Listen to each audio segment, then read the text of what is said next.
Hey everyone! So here we are. It is week number 8 of the online Soul Mermaids book club. And this week we are reading, I'm going to read a little bit from chapter 8 of part 1, which is from my book, Finding My Soul at Sea. And so part 1, chapter 8 is called Worst. And so these are a few stories of like things that happened that were, really intense, things that were my worst memories that I wanted to share with you. And the next chapter is called Best. So we'll get there. We'll get there. But so these stories were chosen for this chapter because they show the lengths that people will go to save face, to stroke their ego, to get good ratings for their ship, and to have control over others' lives. So, the ship environment really made me realise the qualities of a good leader. Honesty, integrity, and respect are essential, I believe, to being a good leader. And I learned how exactly not to be a manager while working on board.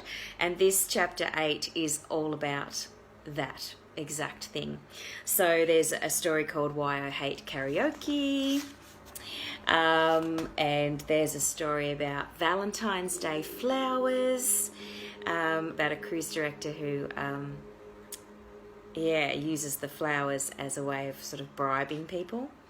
There's the talent show Disaster, which is one of the bigger, events that was, worst, with a cruise director who, had these sort of like crazy outbursts of anger and, he was a bit of a nut. And then Pissed About Promotions is the next story, which is about someone who I was almost promoted to cruise director or assistant cruise director, and then and this girl that I was working with was not very happy with the fact that I got offered the promotion before she did. And then there's the Email Nazi, which is about the same guy that I had the talent show Disaster with. And he was a piece of work, that one. And then there's You Can't Be ACD I Am. So that was a lady who just really, really felt threatened by the way that I worked as a relationship builder on board.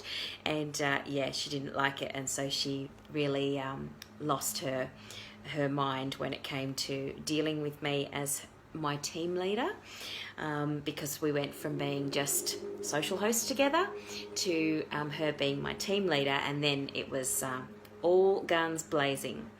So the story that I wanted to read to you today is the story called, which one shall I read? I'm trying to work out which one would sort of really show you the depths to which people will go.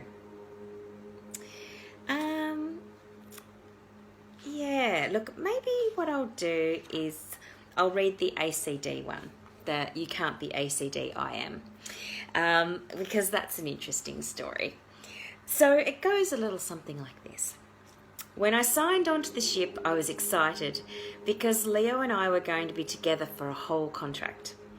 We also had some friends joining us, Ella and Dylan and Casey, to name a few. It was going to be an awesome 6 or 7 months.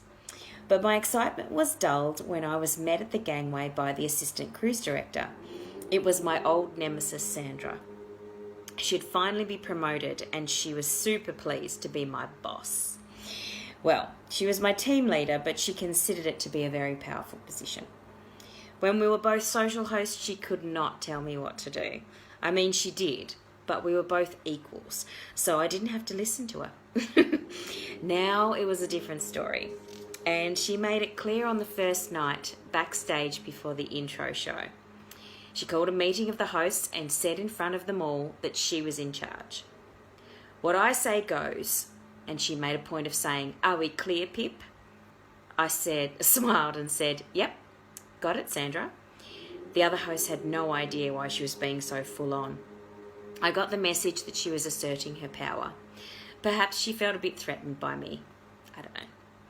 It was more obvious a few weeks later when we were trying to get the video diary guys to film a segment of the hosts introducing themselves. The VD manager refused to do it when Sandra asked him. She had probably been abrupt and bossy as usual, so I understood why they said they didn't have the time.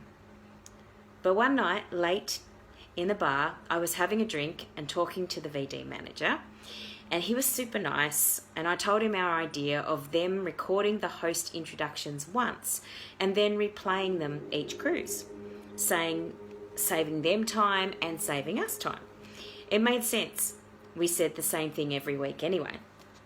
He said, "Yeah, I like it. Sure, sounds good."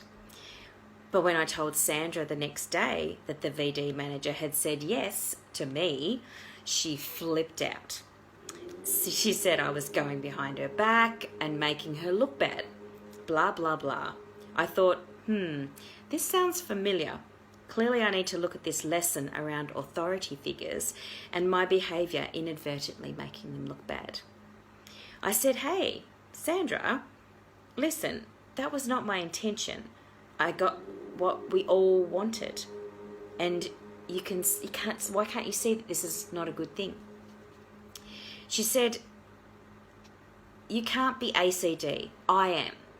And you can't just ask managers to do things. It has to go through me. You don't have a badge. I do."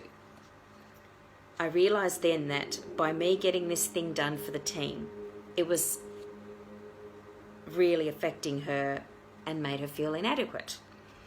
Not hard really when someone already has low self-esteem, but I got that she was thinking I had done it on purpose to make her look bad. Plus, she was clearly holding on to the past about getting offered a promotion before her. I said, "I get that you're the ACD. I don't want your role. I just wanted to be helpful. Now, we have what we wanted and we can move on. No drama. Let's just let it go." She was still not impressed with me, but she did cool off and later took credit for the whole idea. I didn't tell anyone else otherwise, until now. Weirdly, by the end of the contract, we'd become to an understanding and we might have even been friends, although I wouldn't have said that. But it's hard to avoid each other on a ship. We ended up in the same places together a lot. So that's just one of the stories of someone who's sort of, lacked a little bit of integrity. And it was a good lesson for me because it wasn't the first time that I had had a situation with a manager like that where they felt like their authority was being questioned. And maybe I did question their authority. I have to say, there were some people who needed to be asked some questions about their behaviour. But anyway, that is the story that I've read from chapter 8, part 1 of Finding My Soul at Sea.